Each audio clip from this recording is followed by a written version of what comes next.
అయితే భాషా పండితులను అందరినీ మనం ఎంకరేజ్ చేసిన. పట్టణంలో గణేష్ నవరాత్రి ఉత్సవాలు అత్యంత ఘనంగా వైభవపేతంగా జరుగుతున్నాయి.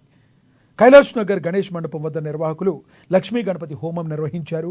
కౌన్సిలర్ అర్చున రామ్ కుమార్, నల్ల విజయవాల్బులు, విలాసురెడ్డి, మిలియాన్ దంపతుల హోమంలో పాల్గొన్నారు. పండితులు హోమాన్ని శాస్త్రోక్తంగా జరిపించారు. గత 20 ఏళ్లుగా తమ కాలనీలో గణేష్ ఉత్సవాలు జరుపుతున్నామని నిర్వాహకులు తెలిపారు.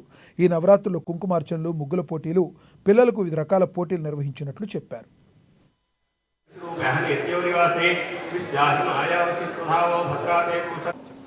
వార్డ్ నంబర్ 38 కైలాస్ నగర్ నందు దాదాపుగా 20 సంవత్సరాల నుంచి ఇక్కడ గణపతి ఉత్సవాలు బాగా వైభవంగా జరుగుతాయి. ఇంకా ఒక 2-3 సంవత్సరాల క్రితము రోజు అన్నదానం కూడా చేసేవారిమి.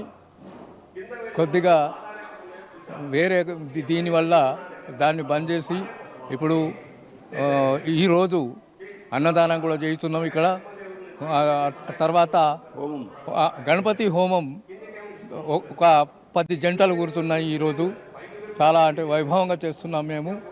పిల్లలకు ఆటల పోటీలు, ఆడవాళ్లకు, పెద్దవాళ్లకు, చిన్నవాళ్లకు ముగ్గుల పోటీలు, కుంకుమార్చన వగైరా అనేక కార్యక్రమాలు ఇక్కడ నిర్వహిస్తాము. మేము చాలా వైభవంగా చేసుకుంటాము. భగవంతుని ఆశీర్వాదం వల్ల మేము అందరూ సుఖశాంతులతో ఉండాలని కోరుతూ ఇంతటితో నిర్మల్